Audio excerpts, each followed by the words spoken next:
Hey guys, we have traveled in South America for a month. These are the top things you don't want to miss out on.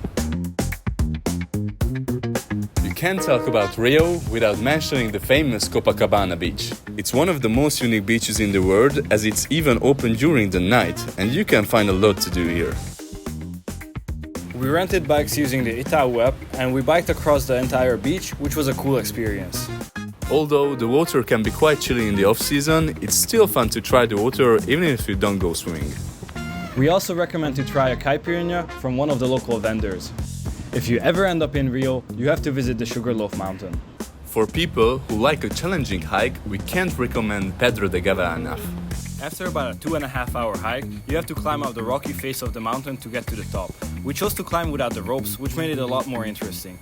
After reaching the summit, you'll definitely agree with us that the view was very much worth the effort. If you want to feel like a bird, we definitely recommend hang gliding. It's a short but unforgettable experience that was definitely worth the price. Ilha Grande. We also wanted to experience the tropical island life, so we headed to Ilha Grande, which is the largest island in Brazil. After a mesmerizing boat ride, we arrived to the sandy shore, which resembled a textbook definition of an island beach. One of the best activities you can do is to go on a boat tour. This is a day-long exploration between different beaches and lagoons around the island.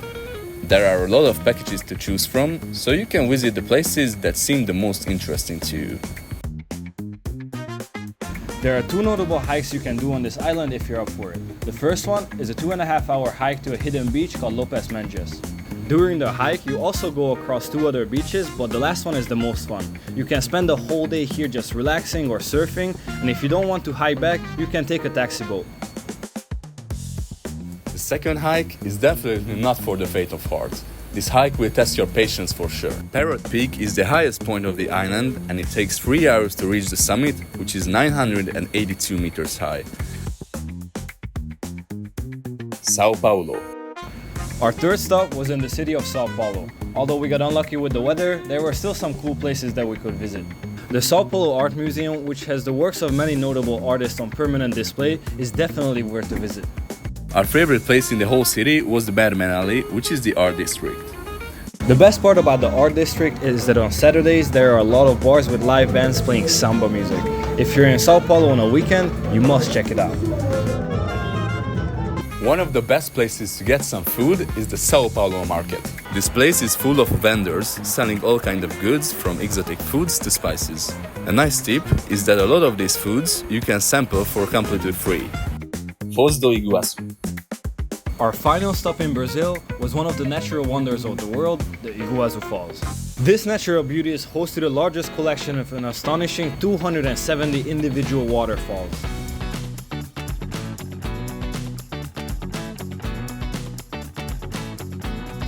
La Fortuna. Costa Rica, pura vida.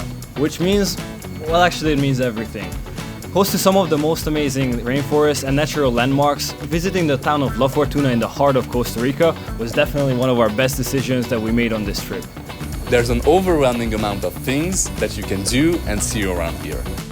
One of the most obvious places you need to visit is the Arenal volcano. While the volcano has been inactive for a while, it's still an amazing sight to visit. While you're not allowed to go to the top, your guide will still take you quite close. On the same tour, we also visited the La Fortuna waterfall, which you can swim in. But remember, the water is not cold, it's refreshing.